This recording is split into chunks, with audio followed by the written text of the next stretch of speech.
Hey there, beautiful souls.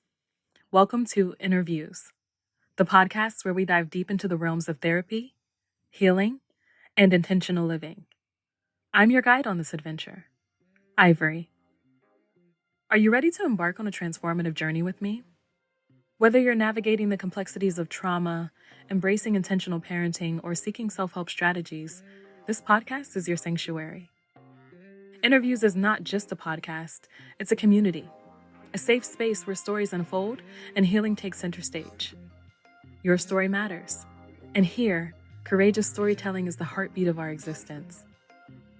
We'll be exploring powerful themes like healing, navigating the intricacies of foster care, the strength found in survival, the beauty of reclamation, and the pure bliss of joy. So if you're ready to join hands with a community that understands, subscribe now. Let's walk this path together because the journey toward understanding and well-being starts right here, right now.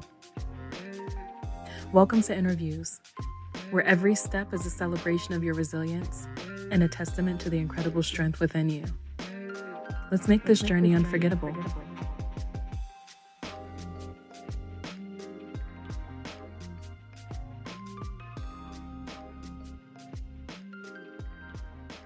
Okay, good morning, good afternoon, and good evening. Thank you for tuning back into InnerViews with Ivory Bennett at Youth Voices Rising. I am super excited today to introduce our guest. We have Brittney Lee, whose pronouns are they and she. And without further ado, I'm going to ask you, Brittney, can you introduce yourself to the audience and tell us who you are? My name is Brittney Lee. My pronouns are they and she, and I'm a former foster youth and lived expert and consultant. And I've been advocating since I was 17 years old. So for about 12 years now, really passionate about the intersections of ethnicity, gender, race, and class as it pertains to child welfare.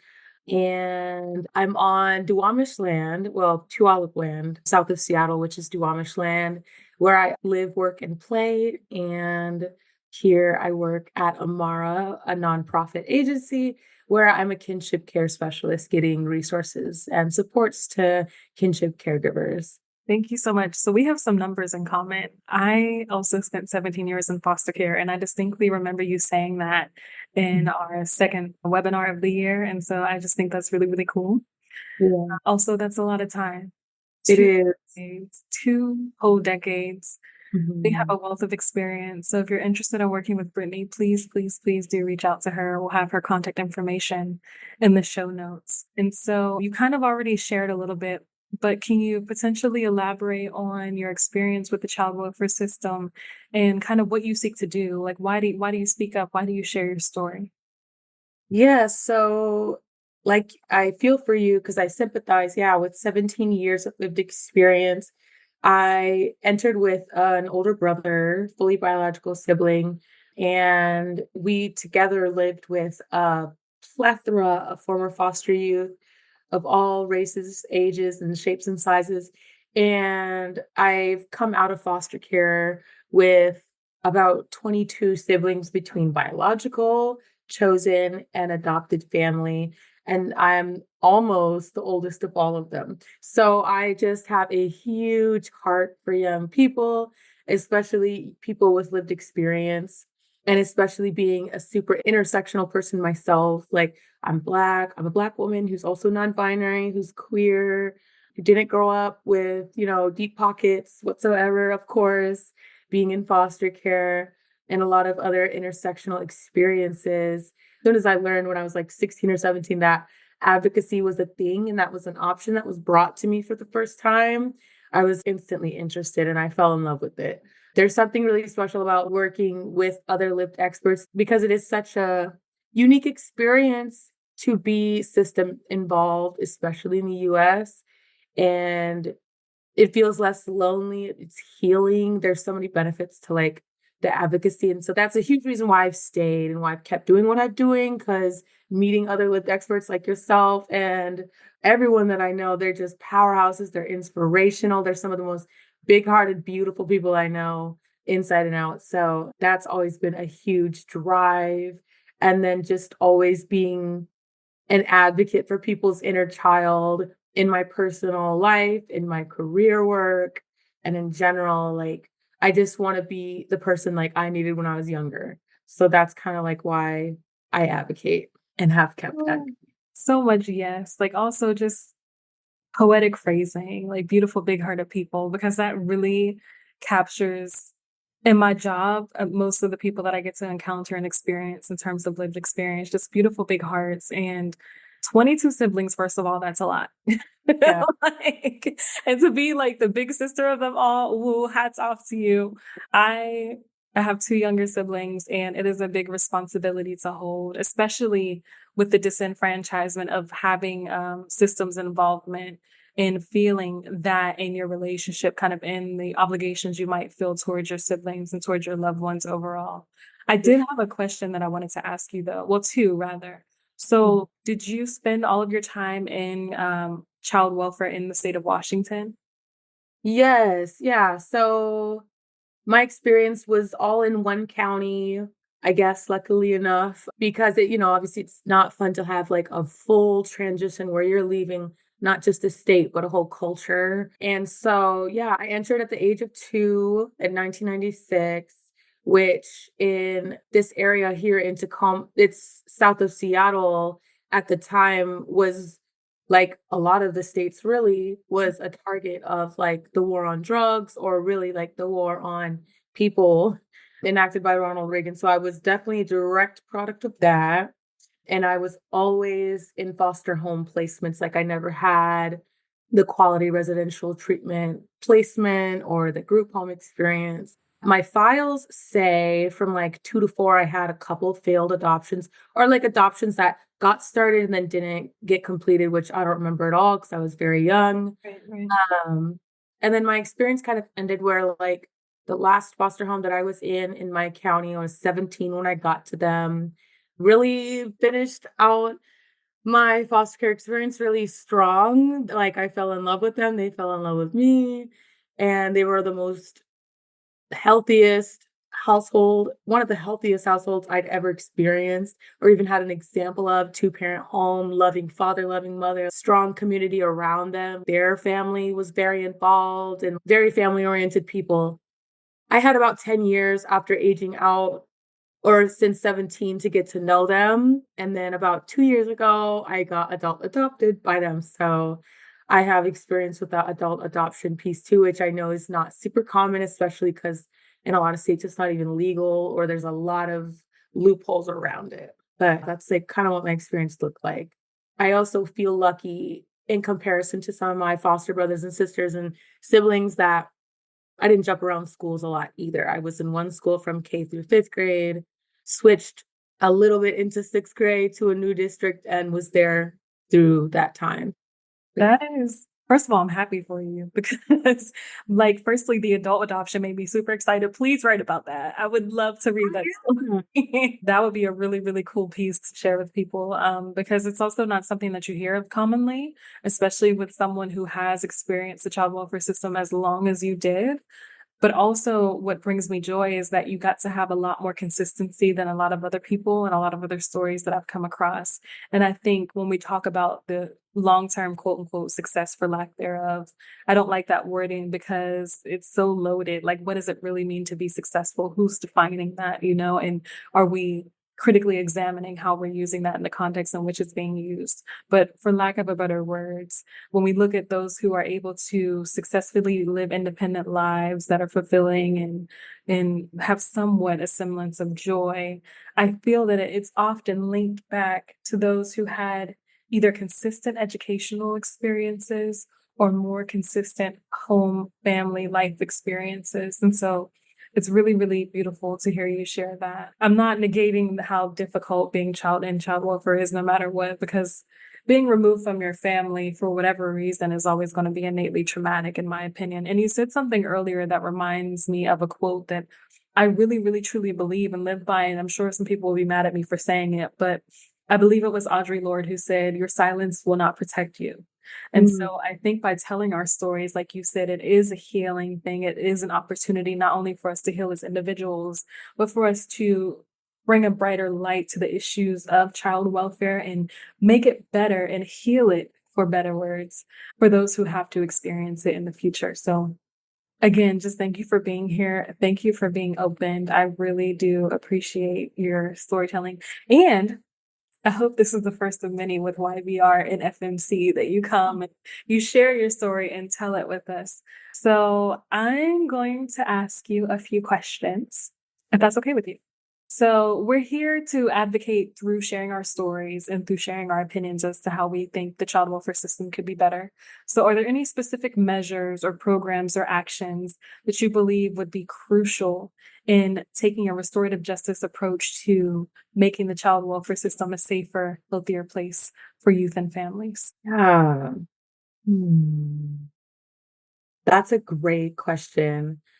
I would say a definitely a huge piece, especially considering how innately embedded in colonial North America race is, especially the intersections of race, gender, and then through the under the umbrella of gender, like sexual identity as well. I think it's really important that there are way more mandates implicating the work, accountability processes as well to follow up that those things are being implemented around cultural belonging for young people, whatever that looks like for them, whether that's being able to participate in age appropriate pride events or spaces if they are an LGBTQ youth that feel safe to them,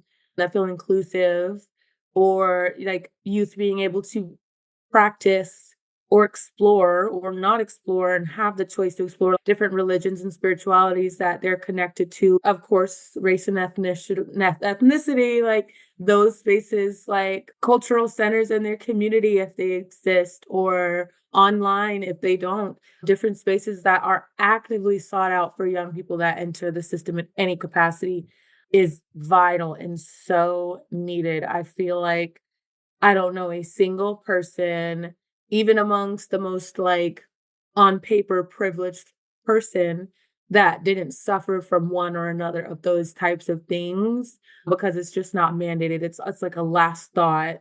So just that emphasis on paying attention to the diverse needs of like different intersectional youth and more vulnerable populations and special populations for sure. It's kind of insane that there isn't a kind of mandate around that. Like, they're not required to teach. They're not required to learn how to do a Black foster kid's hair if they get a Black foster kid. Like, how does that make sense? So just different things like that. Definitely a huge need. So now I have to ask because hearing you share like really brought it up in my mind. I'm hearing an underlying theme of safety. What can people do today and whatever role they play in the lives of those experiencing the child welfare system? So whether it be, a foster parent, a social worker, an independent living coordinator, a lawyer, a judge, what can they do today to create safe spaces for those experiencing the child welfare system? And then I want you to also take it a step further because you have such a wealth of lived experience. What could or did people do to create safe spaces for you?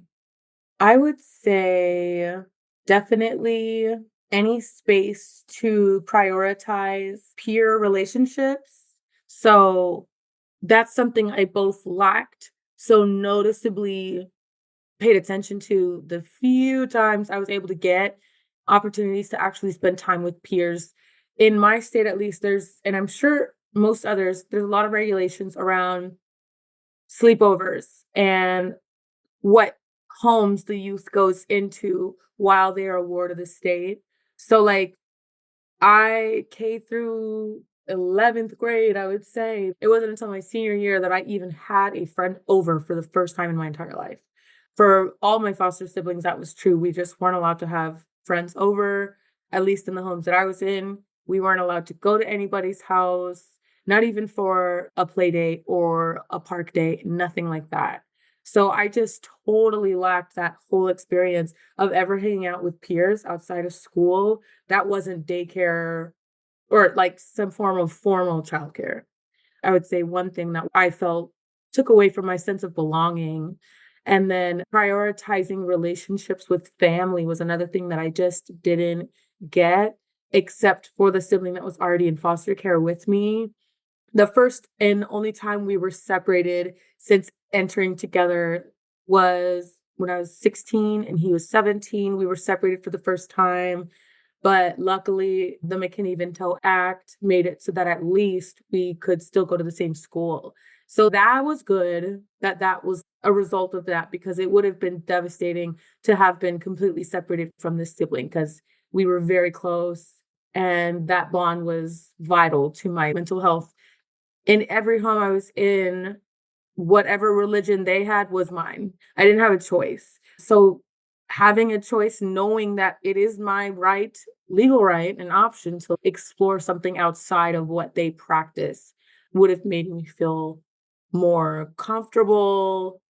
I would have had more self identity instead of being told what I was going to believe, especially with the complex history of white Christianity, specifically white supremacist Christianity, ideals, colonial Christianity ideals, and the Black community and Black and Brown communities in general, and how complex and toxic that has been in the past. So, those are some things I would start with. But yeah. I mean, those are some hefty starts. Those are really they're critical though. I mean, first of all, preserving and nurturing the sibling bond, I think is essential whenever you're talking about child welfare engagement or involvement. And I don't think enough is done to do that. Awareness has been generated and created that, hey, maybe this can contribute to better outcomes in the future for people who have this lived experience.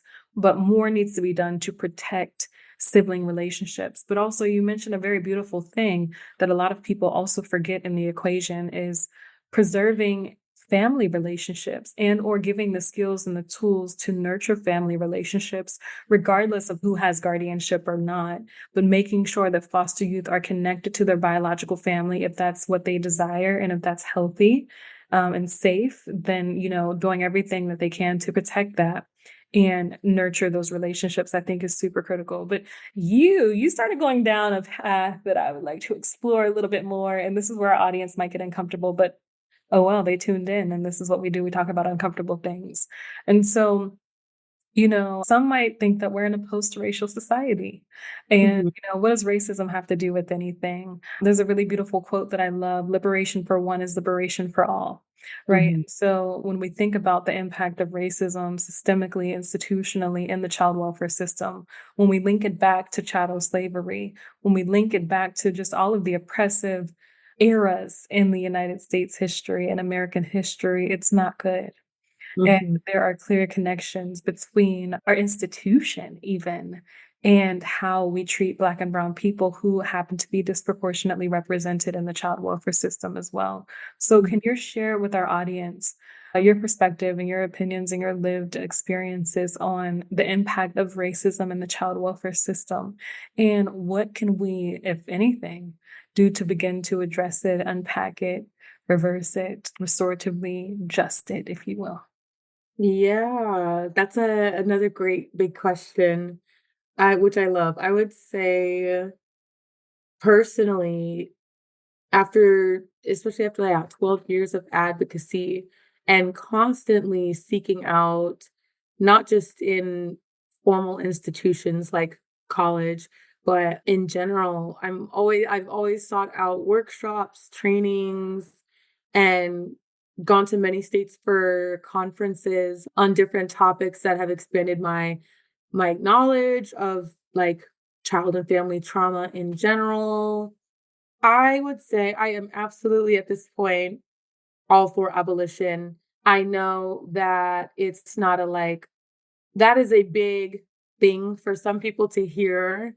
Like, what do you mean? Just get rid of it. Then what? They always want you to have like a 64-page PDF on how to what comes next. But I just look back at history before paternalism, before the idea of one whole community or Mm, demographic saying, this is what parenting looks like. This is what a neighborhood looks like. this is what a house looks like. This is what real food is, et cetera, et cetera. This is how you're supposed to dress. This is what you're supposed to believe and who you praise. Before all of that, a lot of those communities affected by that demographic were doing just fine. And even if there were flaws in the way that they were doing it, they were still thriving. Like there was culture, there was strength, there was belonging, there was self-identity, and so much more. There was beauty, agency. And so I just feel like humans knew how to do it once. That knowledge is absolutely not lost. It's in young people today. They are blowing me away with how wise they are and how naturally they just block out the programming, or how quickly they can unlearn it if they have been socialized or programmed in some negative or harmful way. It's in young people, it's in elders. I feel like listening to the voices of older foster like system involved people is huge.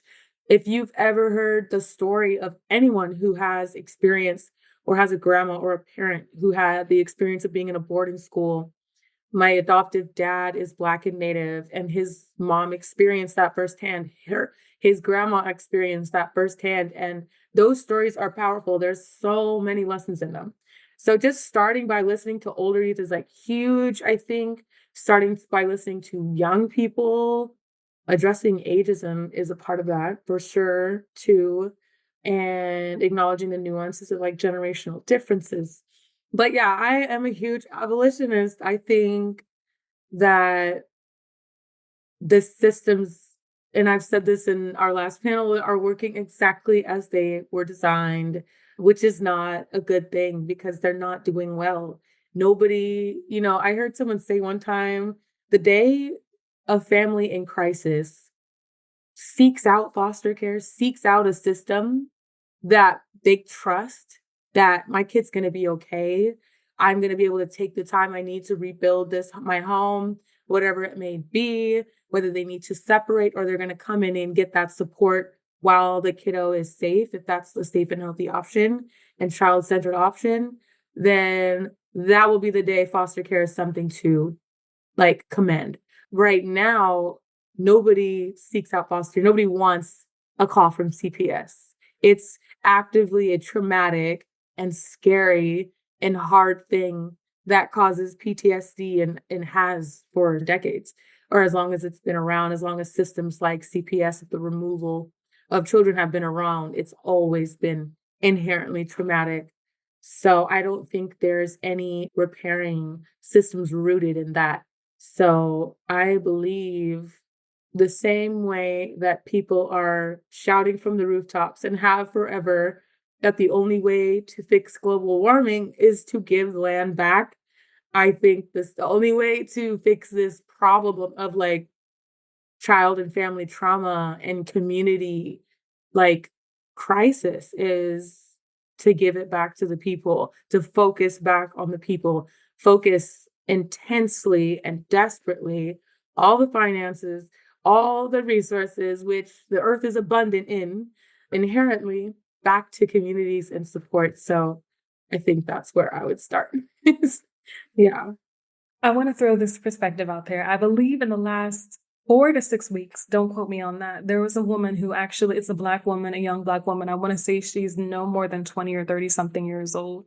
She recently went viral on several social media pages and posts because she did decide to surrender her children to child welfare because she felt she was a single parent, firstly, and she felt incredibly overwhelmed and under-resourced to be able to do that. And so she felt that her only option, and I think she had like maybe 3 to 6 children, if I'm not mistaken.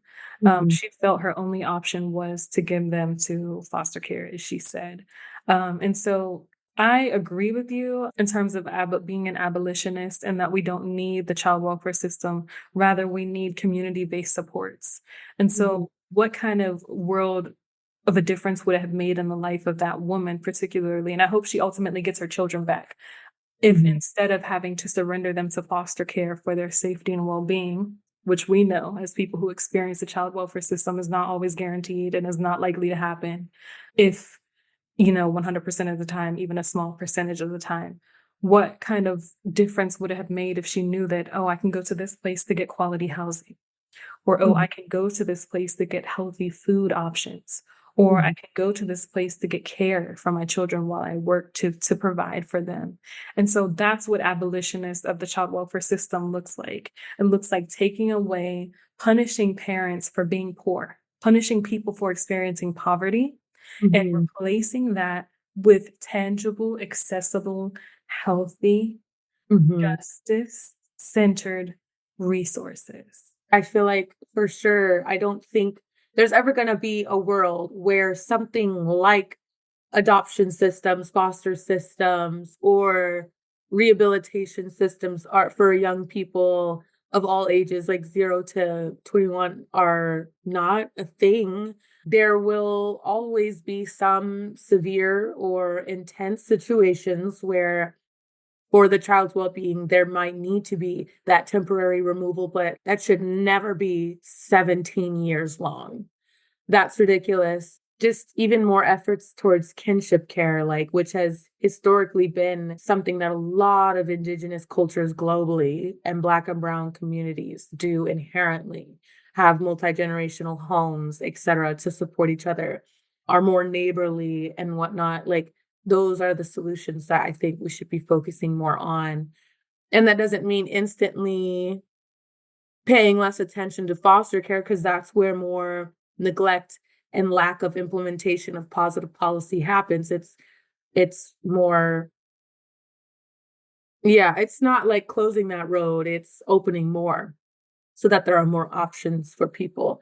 More options leads, I think, to more like not just child centered, but family centered and healing centered options. Black and brown communities have been doing foster care since like forever, and it's like, I think I recently did a little bit of research, and child welfare wasn't even a thing in the United States government until I believe like the 1930s, right? Mhm, But we know through our own history, through our own families, through our own lived experiences, the Black and brown communities are constantly taking in cousins, grandchildren, nieces, nephews, friends, people who are not even biologically related, right?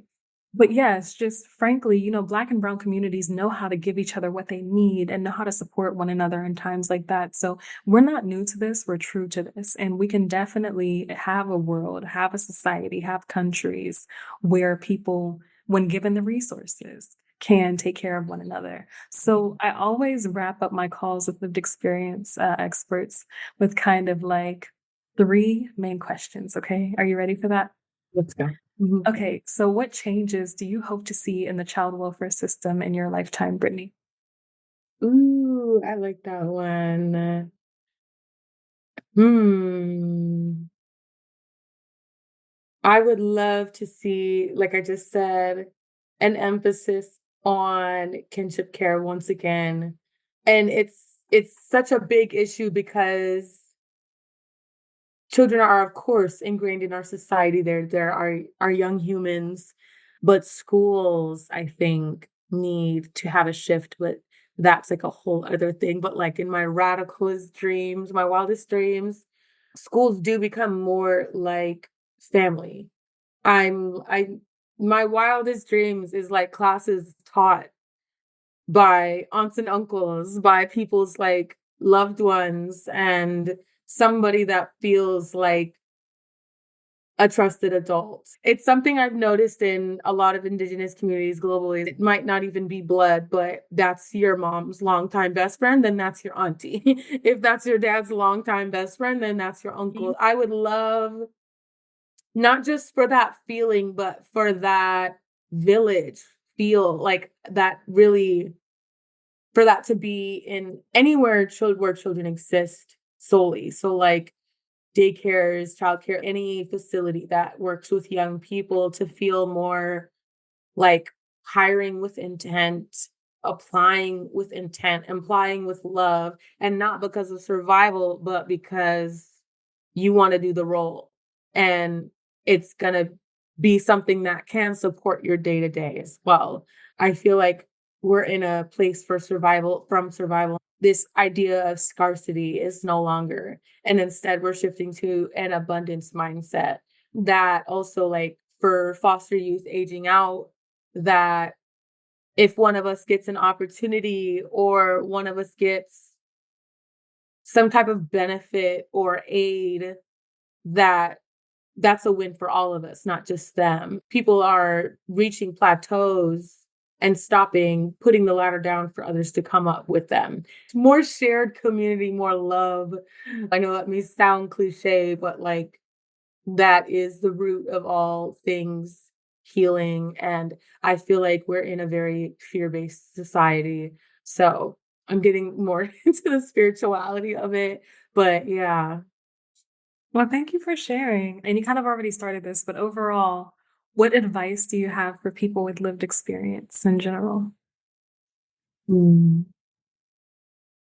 Yeah, it's definitely shifting to that mindset of abundance. We're never done. And even if it seems like your story, like we have both have 17 years, we're both Black women, but our experiences are our own. Like we're individuals. And so like never feeling like the story you're sharing is has already been told too much. People need to hear that over and over. There's always someone new in the room. There's always someone with fresh ears and a fresh heart in the room who wants to hear that and needs to hear that story. So never feel like you're repeating yourself. Never feel like you don't belong in a space for storytelling when your story literally shines through you. It like, so that's one thing I would say. And again, sticking with the mindset that when we all win, there's enough room for all of us always.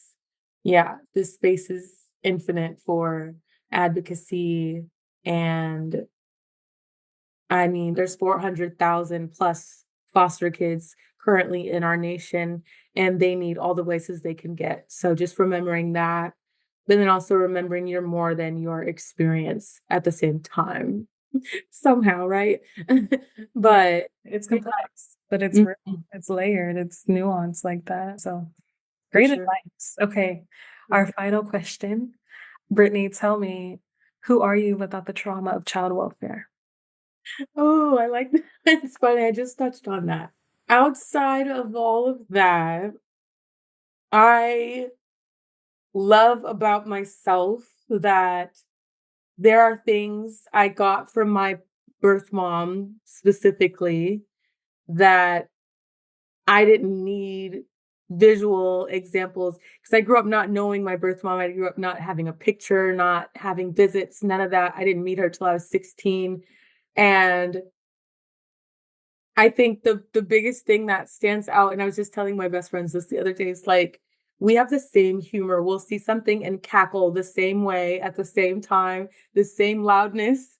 Like I love that I was always going to be her daughter. I was always going to be me. There were so many times where growing up, I was told things like, oh, like statistics, you're going to be pregnant by this age, you're going to be, drugs, whatever, you're never going to graduate college, etc. All these negative things.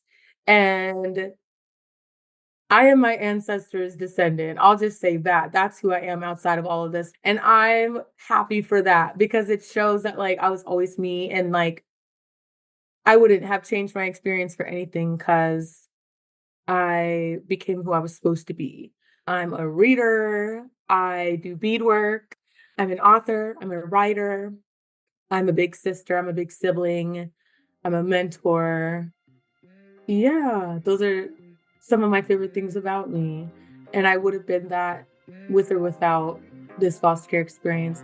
And if anything, I am in spite of it all. So, yeah.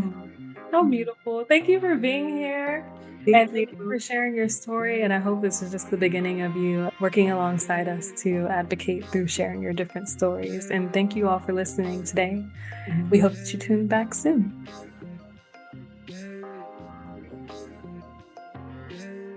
The InnerViews podcast is a production of the Safe Camp Audio Network, which is a division of Youth Voices Rising via Fostering Media Connections. Please visit safecamaudio.org on the web or Safe Camp Audio on all major social media. This podcast was produced and mixed by Christine Onjoko.